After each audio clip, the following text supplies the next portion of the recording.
UKLO 1 year masters. No IELTS required up to 5 years visa. High visa success rate.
నమస్తే sir. నమస్తే sir, జనరల్గా మనము films గురించి ఇక్కడ సెలబ్రిటీస్ గురించి మాట్లాడుకుంటున్నాము. సో ఆంధ్ర పాలిటిక్స్ గురించి మాట్లాడదాము. ఒకటి సంక్షేమ పథకాల గురించి మాట్లాడదాం. ప్రస్తుతం సంక్షేమ పథకాల గురించి మాట్లాడదాం. అంతకంటే ముందు ఒకసారి పవన్ కళ్యాణ్ గారు ఒకసారి ఇంతకుముందు 32,000 మంది అమ్మాయిలు మిస్ అయ్యారు అన్న ఒక టాపిక్ తీసుకొచ్చారు. సో అసలు ఆ టాపిక్ ఏమైపోయింది సార్? ఇప్పుడు దాని గురించి మళ్ళీ ఎక్కడా కూడా ఏం జరగట్లేదు. అదేనమ్మా, ఇప్పుడు దాన్ని అందుకని ఇప్పుడు ఆంధ్ర రాజకీయాలు మొత్తం ఏం జరుగుతున్నాయంటే మొత్తం డ్రామా చేస్తూ డైవర్షన్ రాజకీయాలు చేస్తున్నారు. ఇప్పుడు ఎందుకు నువ్వు అడిగిన రెండు విషయాల్లో ఫస్ట్ పవన్ కళ్యాణ్ విషయం తీసుకుందాం. 32,000 మంది అమ్మాయిలు మిస్ అయిపోయారు. ఈ వాలంటీర్స్ వాళ్ళ డేటా తీసుకెళ్ళి బయట వాళ్ళకి అమ్మారు, వాళ్ళు కిడ్నాప్ అయ్యారు, వ్యభిచార గృహాలకు అమ్మేశారు, చాలా దారుణం జరుగుతుంది, ఈ ప్రభుత్వం పట్టించుకోవట్లేదని చెప్పాడు. మొత్తం ఆ కోట మొత్తం ఎన్నికల్లో కూడా ఈ విషయాన్ని ప్రచారం చేశారు. ఆడవాళ్ళందరూ కూడా నమ్మారు, చాలామంది నమ్మారు. అయ్యో పాపం ఇంతమంది అమ్మాయిలు మిస్ అయితే ఈ ప్రభుత్వం పట్టించుకోవట్లేదు, పవన్ కళ్యాణ్ గట్టివాడు, మాట్లాడి రేపు అధికారంలోకి అతను వస్తే అతను గెలిపించుకుంటే అతను చీల్చి చెండాడి వీళ్ళందరినీ పట్టుకుంటాడు అని నమ్మారు. నమ్మి ఓట్లేశారు. ఇప్పుడు ఎన్నికలు అయిపోయినాయి. ఎన్నికలు పార్లమెంట్లో ఈ ప్రశ్న పుట్టింది. అడిగారు ఒక మెంబరు, ఏమండి ఇలాగ 32,000 మంది అసలు దేశంలో ఎంతమంది అమ్మాయిలు మిస్ అయ్యారు, మిస్ అయిన వాళ్ళ సంగతి వివరాలు ఏంటి, ఆంధ్ర రాష్ట్రంలో ఎంతమంది అని అడిగారు. అడిగితే మొత్తం బండి సంజయ్, ఈ కూటమి యొక్క మిత్రుడు Bandi Sanjay home minister, deputy home మినిస్టర్గా, ఆయన state home minister for state మినిస్టర్గా ఆయన రిప్లై ఇచ్చాడు. 2014 నుంచి 2024 దాకా మొత్తం 49,000 చిల్లర అమ్మాయిలు మిస్ అయ్యారు. ఇందుట్లో అందరినీ 42,000 చిల్లర రికవర్ చేశాం. ఇంకా 7,000 మంది అమ్మాయిలు రికవర్ అవ్వాలి, వాళ్ళ వివరాలు ఇంకా కొంతమంది సెటిల్ అవుతున్నారు, అవన్నీ రావాలి అని అన్నారు. అప్పుడు 7,000 మంది ఏ రాష్ట్రం వాళ్ళు అని అడిగారు. 7,000 మందిని మొత్తం దేశం మొత్తానికి సంబంధించిన అన్ని రాష్ట్రాలకు సంబంధించి 7,000 మంది. ఈ 7,000 మంది కూడా వేసి గృహాలకు అమ్మేబట్టాలో ఇలాంటివి కాదు. వీళ్ళు లవ్ ఫెయిల్యూరు, పరీక్షలు ఫెయిల్యూరు, ఆస్తుల్లో గొడవలు, ఇలాంటి వాళ్ళతో మిస్ అయిపోయినాడు. సో వాళ్ళు కొంతమంది సెటిల్ అయిపోయి కూడా ఫ్యామిలీతో కాంప్రమైజ్ అయ్యి కూడా మా దాకా రాలేదు. సో 7,000 మంది మొత్తం ఆంధ్రానికి సంబంధం. మరి ఆంధ్రాలో 32,000 మంది మిస్ అయ్యారని అన్నారు. దాని వివరణ ఏంటని అడిగితే అప్పుడు చెప్పారు, పచ్చి అబద్ధం అది. ఆంధ్ర రాష్ట్రాల్లో 32,000 మంది అమ్మాయిలు కిడ్నాప్ అయ్యారనేది పచ్చి అబద్ధము. ఎన్నికల కోసం వాడిన ఒక దుష్టమైన వాచకం అది. It is a very blatant bluff అని చెప్పేశారు. ఇప్పుడు అది చెప్పినాక పవన్ కళ్యాణ్ దానికి సమాధానం చెప్పాలి. పవన్ కళ్యాణ్ నీతిగా, రీతిగా, నిజాయితీగా రాజకీయాలు చేస్తారో వచ్చిన పవన్ కళ్యాణ్ వాళ్ళని చెప్పుతోటి కొడతాను, వీళ్ళని చెప్పపొగలు కొడతాను, వీళ్ళని మోకాల మీద పరిగెట్టిస్తాను, వీళ్ళని కట్టరాయితో పరిగిస్తానని చెప్పే మా పవన్ కళ్యాణ్ నీతి నిజాయితీ ఉంటే, అతని దగ్గర నీతి రీతి ఉంటే, అతను నిజంగా నిజాయితీగా రాజకీయాలు చేయడానికి వచ్చే ప్రజల ముందు ఎవరినో చెప్పుతోడు కొడతానన్నాను కాదు, తన చెప్పుతోడు తను కొట్టుకుని చంపలేసుకుని పబ్లిక్ ముందు నన్ను క్షమించండి, ఎవడో ఒక ఆఫీసర్ చెప్పాడు ఆ మాట నమ్మి నేను అబద్ధమాడాను, అబద్ధాలాడి మీ దగ్గర ఓట్లు సంపాదించాను, నన్ను క్షమించండి అని అడగాల్సిన బాధ్యత పవన్ కళ్యాణ్ మీద ఉంది.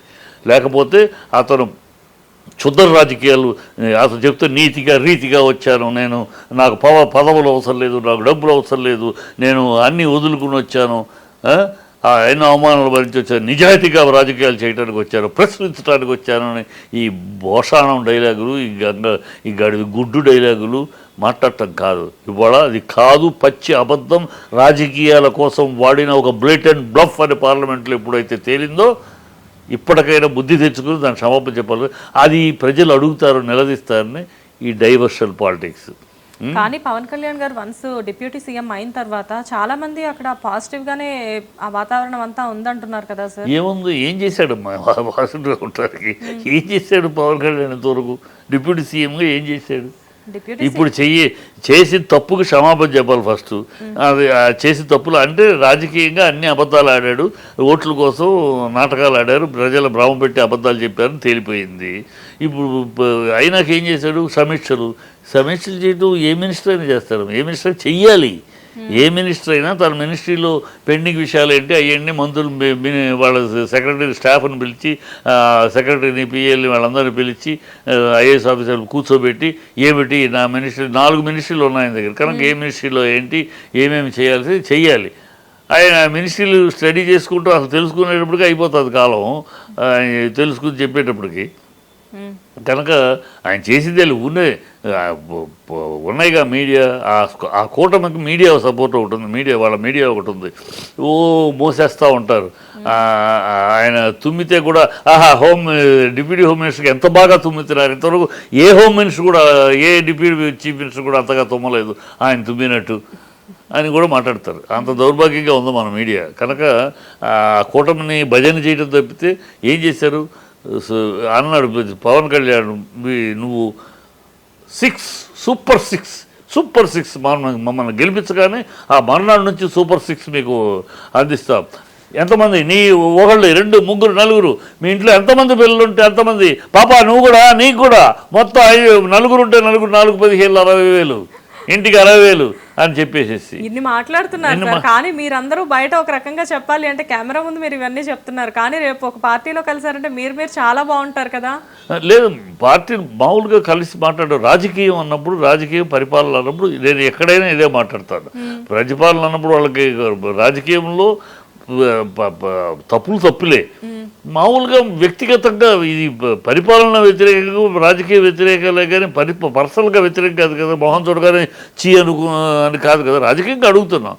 నువ్వు చెప్పావు, నువ్వు నీ మినిస్టరు రామానాయుడు మినిస్టర్ అందరూ చెప్పారు.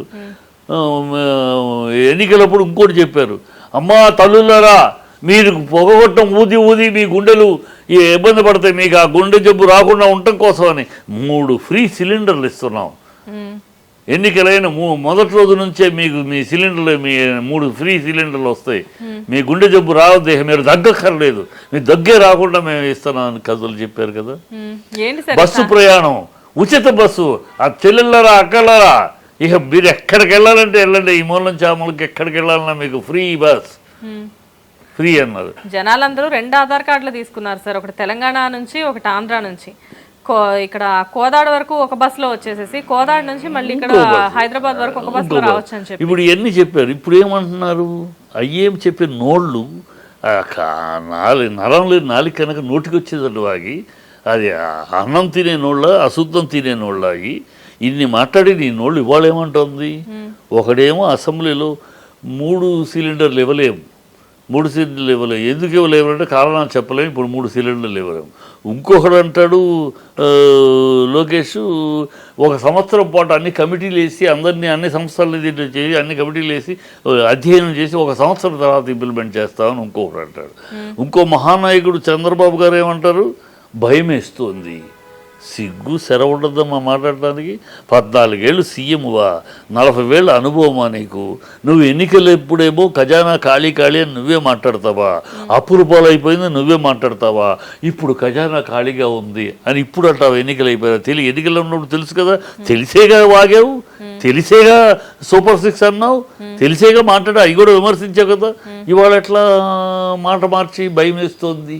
ఈ హామీలు ఎలా బారుపరచాలో అధ్యయనం చేయాలి, ప్రతి బస్సు అధ్యయనం చేయాలట, ప్రతి అధ్యయనం చేయిస్తుంది అంటే ఈ జనాలు అబద్ధాలు చెప్పి మోసం చేసేసి మేము అది ఇస్తాం ఇది ఇస్తామని ప్రజలకు ఆశ పుట్టించి, ప్రజలు ఏదో ఇస్తానంటున్నాడు కదా అని నీకు ఓట్లేసి, ఇవాళ ఓట్లు వేసుకున్నాక అమ్మాయిలది అబద్ధం. పవన్ కళ్యాణ్ చెప్పిన అమ్మాయిల విషయం అబద్ధమే, నువ్వు చెప్పిన 6 సూపర్ 6లు అబద్ధాలే. అప్పులు తిట్టావు ఆ రోజు గత ప్రభుత్వాన్ని, అప్పులు చేస్తుంది, నేను సంపద సృష్టిస్తుంది తెలుసు. మేము అడిగాం నాయన, గతంలో ఎన్నికలప్పుడు మేము అడిగాం, నేను అనేక డిబేట్ 67 లక్షల డబ్బుతోటి గత ప్రభుత్వం సంక్షేమ పథకాలు చేస్తుంది, దానికే నువ్వు శ్రీలంక అయిపోద్ది అన్నావు. మరి నువ్వు చెప్పిన పథకాలు, నువ్వు చెప్పిన పెంచేసి చేస్తానుంది 1,70,000 కోట్లు అవుద్దయ్యా. మరి 67,000 కోట్లకి శ్రీలంక అయితే 1,70,000 కోట్లకి ఏమవుద్ది? అమెరికా అవుద్దా? ఏం మాట్లాడుతావు? ఎలా చేస్తావు ఇవన్నీ? ఎలా అంటే నేను సంపద సృష్టిస్తాను, నాకు సంపద సృష్టించడం తెలుసు. ఏం తమ్ముళ్ళు నేను సృష్టించలేనా? ఇట్లా మాట్లాడావు కదా. మరి వీళ్ళే సంపద సృష్టించావు? అప్పులు 7,000 కోట్ల అప్పు తెచ్చావు. ఏది? గవర్నమెంట్ సెక్యూరిటీని తాకట్టు పెట్టి. ఇంకో 10,000 కోట్లకి టెండర్ వేసావు. ఏం పెట్టి? పోర్టులు తాకట్టు పెట్టి. అంటే నువ్వు ప్రభుత్వ ఆస్తులు తాకట్టు పెట్టి అప్పు తెస్తేనేమో సంసారం, అదే గత ప్రభుత్వం ప్రభుత్వ ఆస్తులు తాకట్టు పెట్టి అప్పు తెస్తే వ్యభిచారమా? ఏం మాట్లాడుతున్నారు? ఏమి మోసం ప్రజల్ని? ఈ అబద్ధాల రాజకీయం జరుగుతుంది అక్కడ, డైవర్ట్ రాజకీయం. వీటిని డైవర్ట్ చేయటం కోసమని, ఈ ప్రజలు అడుగుతున్నాను వీటిని డైవర్ట్ చేయటం కోసమని ఏదేదో విషయాలు, మర్డర్లు, అరాచకం అన్నారు గత ప్రభుత్వం. అందుకని ప్రజలు నమ్మి మిమ్మల్ని గెలిపించేవాడు. మీరు చేస్తున్న అరాచకం ఏంటి? అరే ఇళ్లలో దూరి, నెల్లూరులో ఇళ్లలో దూరి మాకు ఓట్లు వేయలేదని ఇళ్లలో దూరి ఆడాలను బయటికి లాగి కొడుతున్నారా? మొన్న రషీదు అతన్ని మర్డర్ చేశారు. అదేంటి? ఒకప్పుడు వాళ్ళిద్దరు వైసీపీ, అందుట్లో ఒకడు వెళ్ళిపోయాడు తెలుగుదేశానికి. ఆ తెలుగుదేశం వెళ్ళిన వాడు ఈ వైసీపీలో ఉన్నవాడిని చంపాడు. చంపితే అది వాళ్ళు అంటే మీ హయాంలో మర్డర్లు జరిగితేనేమో వాళ్ళు చేసుకున్నారు, వాళ్ళ హయాంలో మర్డర్ జరిగితేనేమో అది ప్రభుత్వ హత్యలు. ఏమి నష్టాలు, ఏం మాటలు! దౌర్భాగ్యపు పాలన జరుగుతుంది, దుర్మార్గ పాలన జరుగుతుంది, దుర్నీతి పాలన జరుగుతుంది. అబద్ధాలతో వచ్చారు, అదే అబద్ధాలని ఇప్పుడు జస్టిఫై చేసుకుంటానికి చేసే కుళ్ళు ప్రయత్నాలు జరిగితే మరి ఏమి పాలన అనేది జరగట్లేదు, ప్రజాపాలన లేదు. ఇప్పటికీ ఇంకా జగన్ ఓడించారు ప్రజలు. మీరు చెప్పారు తప్పులు అబద్ధాలు ఏ బడకావు మాటలో మిమ్మల్ని నమ్మేశారు. మీరు చెప్పిన మాటలన్నీ నమ్మి మీకు ఓట్లు వేశారు. ఇంకా జగన్ జపం ఎందుకు మీకు? ప్రజల జపం చేయండి, ప్రజలకు మీరు ఇచ్చిన హామీలు నెరవేర్చండి, ప్రజలకు మీరు చెప్పిన మిమ్మల్ని నమ్మి ఓటేశారు ఆ నమ్మకాన్ని ఒమ్ము చేయకుండా ప్రజలకి కాపు కాయండి. అది చెయ్యాలి, అది చేయట్లా. చాలా దౌర్భాగ్యమైన పరిస్థితి జరుగుతుంది. మరి ఇప్పుడు ఈ సంక్షేమ పథకాల పరిస్థితి ఏంటి సార్? ఎప్పటికి ఇవన్నీ ఒక కొలిక్కి వచ్చానంటారు? ఎప్పటికీ రావమ్మా. పోయిన 5 ఏళ్లలో, గతంలో 2014 నుంచి 2019లో 600 హామీలు ఇచ్చాడు చంద్రబాబు. ఒక్కటని నెరవేర్చాడా? లేదు. ఎప్పటికీ నెరవేర్చు. ఇలా డ్రామా చేస్తూ ఉంటాడు అంతే. అతని పనుల్లో అతనికి ఉన్న, ఇప్పుడు ముఖ్యంగా అతని ముందున్న పెద్ద విషయం అతను ఇవన్నీ కాన్సన్ట్రేట్ చేయడం. ప్రజలకు 2029 వచ్చేటప్పటికి తన 80 ఏళ్ళు. సో యాక్టివ్ పాలిటిక్స్ తను చేయలేడు. ఇక తన వారసుడు తన కొడుకుని రాష్ట్ర పార్టీ అధ్యక్షుడుగాను, కొడుకుని 2029 నాటికి ముఖ్యమంత్రి క్యాండిడేట్గాను ప్రమోట్ చేయాలి. ఈ ప్రమోట్ చేయడానికి పవన్ కళ్యాణ్ అనేవాడు అడ్డుంటాడు. పవన్ కళ్యాణ్ పెరిగితే అది తన కొడుకు ఇబ్బంది అవుద్ది. సో ఈ రాబోయే కాలం అతని స్ట్రాటజీ, అతని వ్యూహం, అతని ఆలోచన అంతా కూడా తన కొడుకుని అక్కడ కూర్చోబెట్టడానికి ఎలా తీసుకెళ్ళాలి, కొడుకుని దానికి అడ్డు రాకుండా పవన్ కళ్యాణ్ని ఎలా తొక్కాలి, ఎక్కడ నొక్కాలి, ఇది ఆలోచన. అందుకనే ఆరంభం ఆలోచన సచివాలయంలో ఎక్కడ ఏ మినిస్టర్ ఆఫీసులో కూడా చంద్రబాబు ఫోటో తప్పితే ఉప ముఖ్యమంత్రి ఫోటో పెట్టడానికి లేదు. అది అలవాట్లేదు ఎప్పుడు కూడా. ఓన్లీ జగన్ పీరియడ్లో కూడా ఆయనే ముఖ్యమంత్రి, 7 ఉప ముఖ్యమంత్రులు ఉన్నారు, వాళ్ళ ఫోటోలు పెట్టలేదు, ఎప్పుడు పెట్టరు. కనుక పవన్ కళ్యాణ్ ఫోటో పెట్టడానికి లేదు. ఆయన ఇండైరెక్ట్గా సైలెంట్గా తీసి అందరూ తీసేశారు. అతను మాత్రం జనసేన అతను ఉన్నాడు కదా, ఇన్ఫర్మేషన్ మినిస్టర్, అతను మాత్రం పెట్టుకున్నాడు. మిగతా సో ఆరంభం అలా కట్ చేస్తాడు. రేపు అలా చేసి పవన్ కళ్యాణ్ రియాక్ట్ అయిన తర్వాత చూసారండి ఎంత బాధపడుతుందండి, మనసు గాయపడదండి. నేను ఎంత గౌరవం ఇచ్చానండి పవన్ కళ్యాణ్కి. ఇలా చేస్తారంటండి, ఇలా మాట్లాడతారండి. ఏమండి ఏం తమ్ముళ్ళు, ఈ న్యాయమేనా చెప్పండి మీరు అంటారు. ఎప్పుడో ఫ్యూచర్లో జరగబోయేది కూడా మొత్తం మీరే చెప్పేస్తున్నారు. జరగబోయేది ఇదేమ్మా.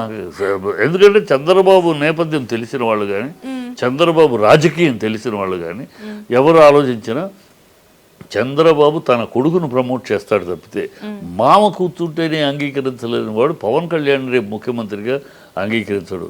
ఇలాగే పెట్టుకుంటాడు, అలా తొక్కి పెట్టుకుంటాడు. పవన్ని లోకేష్నే తీసుకెళ్తాడు. పవన్ తోటి ఏమంటాడు, పెద్ద పార్టీ మాది పెద్ద పార్టీ కదా, పెద్ద పార్టీ కనుక మాకే అవకాశం ఇవ్వాలి ముఖ్యమంత్రిది, నువ్వు ఉప ముఖ్యమంత్రిగా అలాగే వద్దు కానీ ఇంకా మంచి మినిస్ట్రీ హోమ్ ఏదైనా తీసుకుంది కానీ పెద్ద పార్టీకి మాకు కాకుండా చిన్న పార్టీకి మీకు ఎట్లా ఇస్తాం అని ఆయన కన్విన్స్ చేస్తూ ఉన్నాడు. పవన్ కళ్యాణ్ పాప కన్విన్స్ అయినా అవ్వగలడు.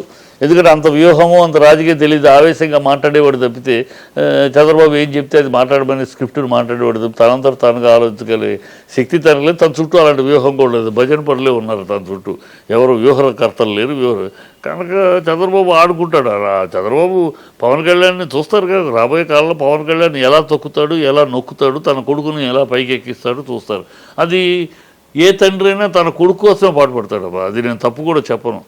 చంద్రబాబు తన కొడుకు కోసం చేయకుండా ఇంకోళ్ళ కోసం చేయమని నేను చెప్పను. ఎవడైనా పదవిలో ఉన్నప్పుడు తన కొడుకునే ప్రమోట్ చేసుకుంటారని చూస్తాడు. తన పార్టీని కాపాడాలి. ఇప్పుడు కరుణానిధి గారు చేయలేదా, లాలూ ప్రసాద్ చేయలేదా, ములాయం సింగ్ చేయలేదా, ఆయన దేవగౌడ చేయలేదా, కేసీఆర్ చేయలేదా, ఎవరు చేయలే. ఎవరైనా సరే వాళ్ళ కొడుకుని ప్రమోట్ చేయడానికి డెఫినెట్గా ప్రిఫరెన్స్ ఇస్తారు. చంద్రబాబు కూడా అలా ఇస్తాడు. కాకపోతే ఇక్కడ విషయం ఏంటంటే అడ్డు పవన్ కళ్యాణ్ ఉన్నాడు కనుక పవన్ కళ్యాణ్ ఎలా తొక్కాలి, ఎలా నొక్కాలి, ఎలా అక్కడే ఉంచాలి అనే వ్యూహం పన్నుతాడు. దాన్ని తట్టుకునే శక్తి పాపం పవన్ కళ్యాణ్కి లేదు. అందువల్ల రాబోయే కాలంలో పాపం పశ్చాత్తాపడే రోజులు ఉంటాయి. హిట్ టీవీ యాప్ ని డౌన్లోడ్ చేసుకోండి. ఇందులో short news, live news, entertainment movies అన్ని అవైలబుల్ గా ఉన్నాయి. Please download hit TV app. Hit TV app ని ఫ్రీగా డౌన్లోడ్ చేసుకోండి.